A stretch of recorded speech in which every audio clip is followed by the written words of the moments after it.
2021లో corona కారణంగా వాయిదా పడిన జనగణన ప్రక్రియ దేశవ్యాప్తంగా త్వరలో ప్రారంభమవుతుంది. జనాభా లెక్కల ప్రక్రియను 2 దశల్లో నిర్వహిస్తారు. జనాభా లెక్కల సిబ్బంది లేదా ఎన్యూమరేటర్లు లేదా సర్వేయర్లు ముందుగా ఇళ్ల జాబితాను సేకరిస్తారు. అంటే ఓ ప్రాంతంలో ఉన్న ఇళ్లు, భవనాలను గుర్తించి వాటికి ఓ క్రమ సంఖ్య ఇస్తారు. దీంతో ఓ ప్రాంతంలో ఉన్న ఇళ్లపై అధికారులకు ఖచ్చితమైన అవగాహన వస్తోంది. ఇళ్ల జాబితా సేకరణ పూర్తయిన తర్వాత రెండో దశలో ప్రతి ఇంటిలో జనాభాను లెక్కిస్తారు.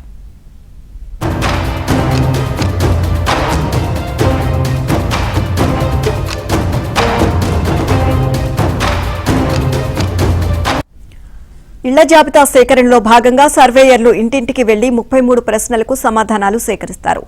మారిన జీవన శైలికి అనుగుణంగా కేంద్రం జనాభా లెక్కల ప్రశ్నలను కూడా మార్చేసింది. ఇళ్ల జాబితాకు సంబంధించిన వివరాలను ప్రజలు ఆన్లైన్లో సొంతంగా నమోదు చేసుకునే అవకాశం కూడా కల్పించారు. ఏప్రిల్ 1 నుంచి ఇంటింటి సర్వే ప్రారంభం కానుండగా దానికి 15 రోజుల ముందే సెల్ఫ్ ఎన్యూమరేషన్ కు ఆన్లైన్ పోర్టల్ అందుబాటులోకి రానుంది. ఇక లోక్సభ, అసెంబ్లీ స్థానాలను విభజించాలని కేంద్రం యోచిస్తోంది. జనగణనతో పాటు కులగణన కూడా చేస్తారు అని కొంతకాలంగా ప్రచారం జరుగుతోంది. కానీ జనాభా లెక్కల ప్రశ్నావళిలో ప్రతి ఒక్కరి కులం ఖచ్చితంగా తెలుసుకునేలా ప్రశ్నలు లేవు.